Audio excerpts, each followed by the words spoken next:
So good afternoon, Sabu. How's it going? Good, Lanyaird. Good, good. You got some good news.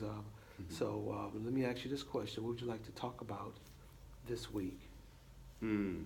Um, Still trying to digest everything that's happened over the last 2, 3 weeks. Okay, I think I might have said that, like, I feel like life has really fast forwarded like I could not imagine in the last, I guess, 3 months. Things have really sped up. okay, And so, I, trying to balance enjoying it and trying to figure out what the next move is and stay focused, and it's just a lot going on right now. good, Yeah. good, good.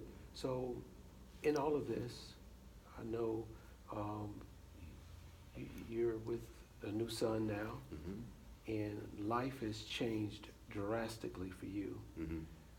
I knew when we initially started talking, we were talking about the whole dynamics of the relationship, primarily with your father. We Mhm. kind of mentioned about other, um, relationships with your sister, your mom, briefly, but the Mhm. main focus was your father. Mhm. Um, with your son, Theodore, correct? Correct. Yeah. Being home now, Mhm. what is the family dynamic between you and your dad now, and how do you feel about that? It's good. I haven't talked to him as much in the last couple of weeks. We texted while I was in South Korea, Okay, and then we had a chance to briefly speak after I got back. okay, So I've been back since Monday. It's been what, close to a week since I've been back. So I spoke to him one time, and then another time I called home. He was busy because right now they're moving this week. okay, So life is really hectic and chaotic. But we just wanted to see how things were going, and it's good. I think that I do need to talk to him a little bit more. okay, And I mentioned we are going to be going to Atlanta after they settle in for a bit. okay, That's still on the agenda. My parents have said, "Hey, you coming soon?" Right? I said, "Yep, coming soon. good, We're all going to go there." I do think that there needs to be some um, just just general conversation. I don't want to go with an agenda, but I think got it'll you. be really good to have some face-to-face time That's with good, him. Yeah. good. So let me ask you this. What do you foresee as being one of your primary goals with as you move forward, or in your father in a relationship between you and dad, with you and your dad? Would you like to see happen Mm. let, within the near future? Hmm. Um,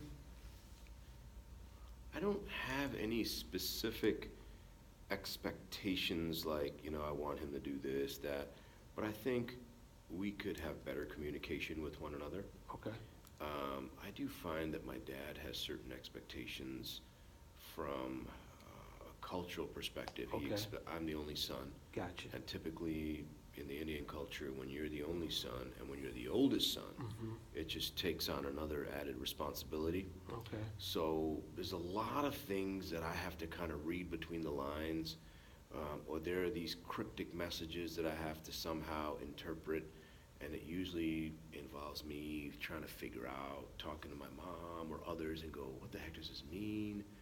Um, and so I think we need to talk about some of those things. okay, And my he's not a young guy anymore. right, So he's going to be 70, so I need to talk to him a little bit more and just have open dialogue. mm-hmm. In my culture specifically, you don't admit weakness very easily or talk very openly about mistakes or inadequacies or even just vulnerability. Is just looked down upon. Mm-hmm. Um, I mean, we've been in this country now for 30 years. It really is time for us to kind of look at some things and talk about some of that stuff because, we have very real conversations about life and death. And my dad's aware that he's not going to be around for another 40 years. Right, So if we want to maximize the time that we have together, to start having some realistic conversations. So Right. I'm hoping, I mean, we do have a lot of solid conversations over the phone, but I think just face to face adds a whole different dynamic. And I don't know, I'm not sure if I see myself moving to Atlanta, but I know Chicago is not the ultimate destination for me. Gotcha. So if it ends up being Atlanta or some other place, I want to make sure that continues, you know. I guess Okay. that would be the goal. Just keep open lines of communication, get to know one another better. Yeah. Um, I'm not going to do everything he asked me to do, nor do I expect him to do everything that I expect, you know. Right. So, but that mutual respect and that love for one another is still there. Good. But know our boundaries as well. Good. So we talked about last time about some of the things that he feared with regards to family backgrounds. Mhm. Now that you have your son with you, Yeah. do you see anything that might be a issue that he may consider to be an issue?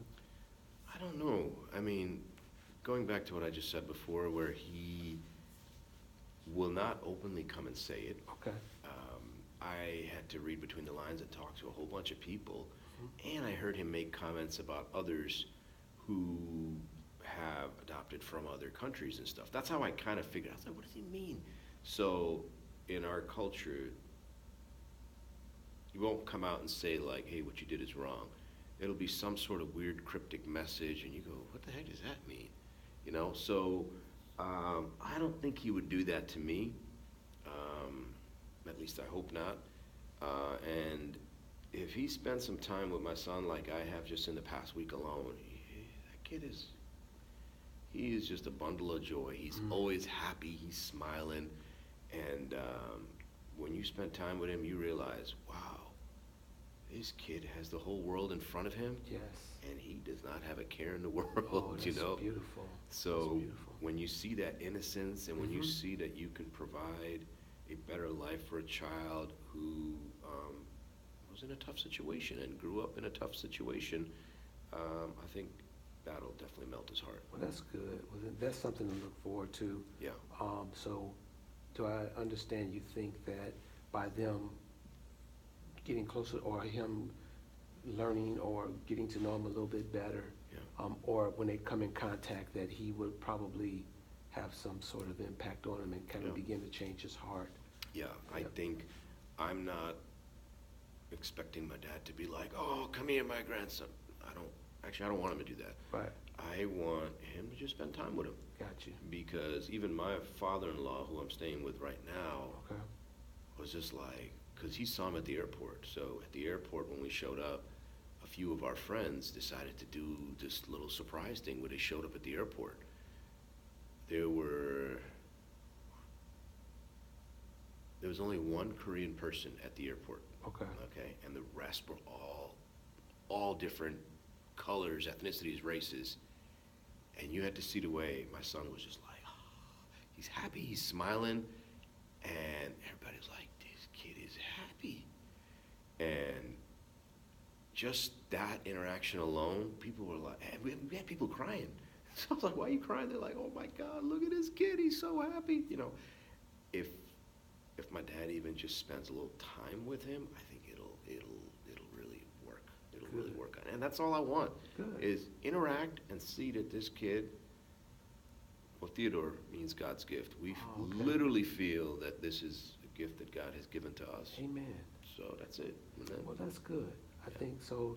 It sounds like we may have like at least one goal on the horizon, Mhm. and that is to get Theodore connected with Dad Yeah.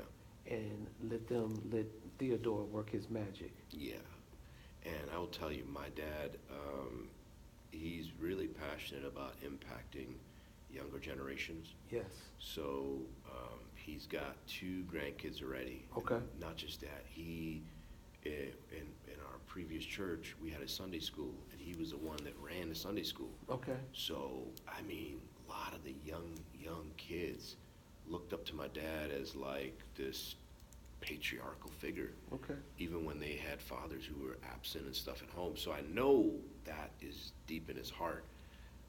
So there might be a tension of, well, I thought this was kind of what I was struggling with, but oh my gosh, here's my grandson here who's like blowing my perceptions out the water, you know? Yes. So, Yeah.